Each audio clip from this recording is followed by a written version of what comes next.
जैसा कि आप थंबनेल देख के समझ चुके होंगे कि हम बात करने वाले हैं कि होटल मैनेजमेंट किसको नहीं करना चाहिए, राइट? तो सबसे पहले हम समझ लेते हैं कि होटल मैनेजमेंट होता क्या है। अब होटल मैनेजमेंट बेसिकली एक डिप्लोमा या डिग्री है जिसमें आप 3 साल का डिग्री कोर्स करते हैं या 1.5 साल का डिप्लोमा कोर्स करते हैं, कई जगहों पे 6 महीने का भी होता है। वो सब बातों में हम बाद में आएंगे, पहले मोटा मोटा हम समझ लेते हैं।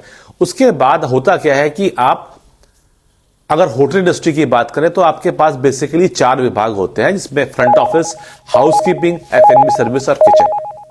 तो इन 4 विभागों को भी मैं अलग अलग 2 सेक्शंस में अगर बांट दूं तो जो 3 विभाग हैं, जैसे कि फ्रंट ऑफिस, F&B सर्विस और हाउसकीपिंग, देखिए ये तो हो गए आपके जो है सर्विस इंडस्ट्री के, यानी कि सर्विस देना इनका काम है।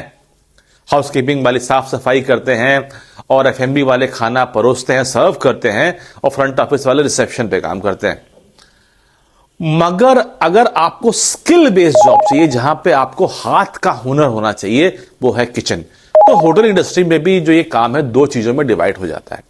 ऐसा नहीं कि और चीजें हुनर हाथ के हुनर की नहीं होती, मेंटेनेंस भी हाथ का हुनर है, होटल में टेलर भी होते हैं, वो भी हाथ का हुनर है। पर अब होटल मैनेजमेंट करने के बारे में बात कर रहे हैं। आप मेंटेनेंस मैनेजर होटल का बनते हैं इंजीनियरिंग करने के बाद, तो वो तो एक अलग फील्ड हो गई। तो हम जो बात कर रहे हैं बेसिकली मैंने होटल मैनेजमेंट किया है या मैं करना चाहता हूं और कौन सी जगहों पे मैं जाऊंगा। पर प्रॉब्लम क्या है कि लोग होटल मैनेजमेंट करते जब हैं या उनके घर वालों को लगता है कि वो मेरा बेटा सिर्फ होटल में ही काम करेगा और कहीं उसका स्कोप नहीं है। सबसे बड़ा दिक्कत इसको समझने में यही है। तो अगर आप ये समझ लेते हैं कि आप कहां कहां काम कर सकते हैं तो आपको यह समझ में आ जाएगा कि कौन लोग होटल इंडस्ट्री ज्वाइन कर सकते हैं और किनको नहीं करनी चाहिए। तो देखिए, सबसे पहला चीज जहां आप होटल मैनेजमेंट काम करके काम कर सकते हैं वो तो है होटल इंडस्ट्री, जो हम सब जानते हैं। अब होटल इंडस्ट्री भी रिसोर्ट्स में डिवाइडेड है, proper match box shape hotels होते हैं और कई और ऑर्गेनाइजेशंस हैं। पर अगर आप होटल इंडस्ट्री में काम नहीं करना चाहते हैं तो आप काम कर सकते हैं शिपिंग में। अब जो शिप होते हैं साहब, बड़ा ब्यूटीफुल जगह है। तो पहली बात तो पैसा बहुत है, होटल इंडस्ट्री का दुगना तिगना पैसा। उसके अलावा इसमें आप सोएंगे किसी और देश में और जागेंगे किसी और देश में, तो वर्ल्ड की ज्योग्राफी आपके बाएं हाथ पे होगी। तो बहुत अच्छा करियर होता है यहां पे। यहां पर भी आप F&B, housekeeping, front office, kitchen, maintenance कई जगह ज्वाइन कर सकते हैं। यह देखा जाए तो होटल इंडस्ट्री का ही एक एक्सटेंशन है।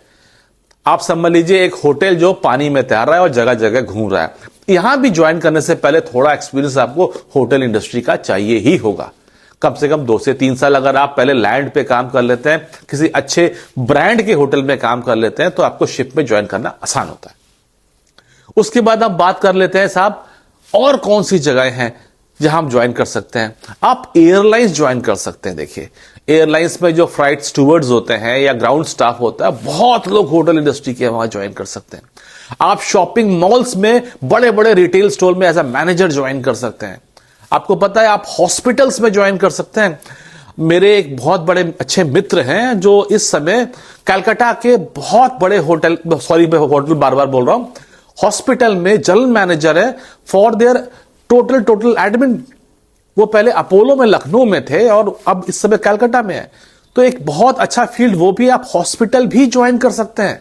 कभी सोचा है आपने कि आपने होटल मैनेजमेंट किया है और आप हॉस्पिटल में काम कर रहे हैं? कर सकते हैं, एग्जाम्पल है मेरे पास। और कहां ज्वाइन कर सकते हैं? आप होटल मैनेजमेंट कॉलेज में एज अ टीचर काम कर सकते हैं। तो खाली बीएड कर, अगर आपको टीचिंग का शौक है तो आप टीचर भी बन सकते हैं, यूनिवर्सिटी में प्रोफेसर बन सकते हैं। इस फील्ड में मास्टर, होटल मैनेजमेंट में मास्टर्स करके, PhD करके आप बहुत अच्छा प्रोफेसर बन सकते हैं किसी अच्छी यूनिवर्सिटी का और बहुत पैसा कमा सकते हैं।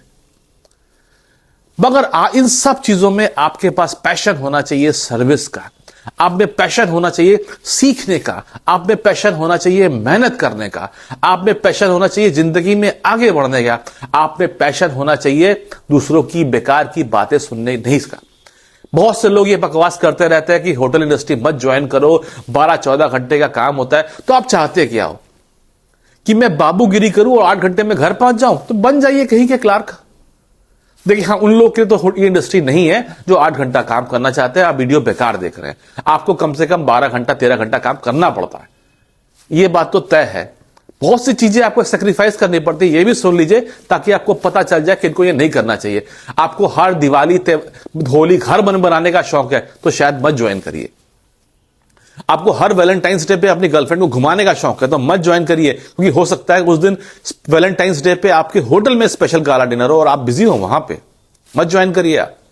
आपको अपने फैमिली की हर सोशल फंक्शन में पहुंच जाने का शौक होता है तो शायद ना ज्वाइन करिए, क्योंकि ये भी मैं आपको बताऊं, मेरे परिवार में अभी कुछ शादियां थी, मैं नहीं जा पाया, क्योंकि जब मेरे परिवार में शादियां थी, मेरे होटल में 3 शादियां थी और मैं जनरल मैनेजर हूं, उन शादियों की जिम्मेदारी भी मेरे सर पे है, मैं नहीं जा पाया। It's okay, I am a professional, I take it this way. तो मेरे वीडियो से आप ये समझ चुके होंगे कि किनको करना चाहिए या नहीं करना चाहिए। या बड़े पैम्पर्ड चाइल्ड है साहब, मैंने तो जिंदगी में कभी एक गिलास पानी भी उठा के नहीं पिया, मत करिए होटल मैनेजमेंट, आप परेशान हो जाएंगे, छोड़ देंगे। और यही वजह है कि होटल इंडस्ट्री में आज भी जॉब्स की बहुत स्कैसिटी है, क्योंकि हो क्या रहा है, लोग ज्वाइन तो कर रहे हैं, हम साहब बड़ा शौक है, बड़े पैशनेट है, बड़ी ग्लैमरस इंडस्ट्री है, फिर छोड़ देते हैं, समझ ही नहीं आता क्या करें। मत ज्वाइन करिएगा। तो मेरे इस वीडियो से आपको लगभग ये बातें तो क्लियर हो जाएगी कि किनको ज्वाइन करना चाहिए और किनको नहीं ज्वाइन करना चाहिए। अब होटल इंडस्ट्री में अगर आप ज्वाइन करते हैं तो कौन से फील्ड बेहतर हैं? वैसे तो सारे बेहतर हैं, पर अपना अपना पर्सपेक्टिव होता है। मैं अपने पर्सपेक्टिव से अगले वीडियो में बात करूंगा। वैसे मेरा एक कुकिंग चैनल भी है, इसका नाम है नाइफ एंड कैमरा। अगर आप #सावन शेफ के नाम से सर्च करते हैं, मेरा ये चैनल मिल जाएगा। वैसे आप चाहें तो उसे भी देख सकते हैं, और इस चैनल को भी सब्सक्राइब करके जाइए ताकि आपको मेरे ऐसे वीडियोस मिलते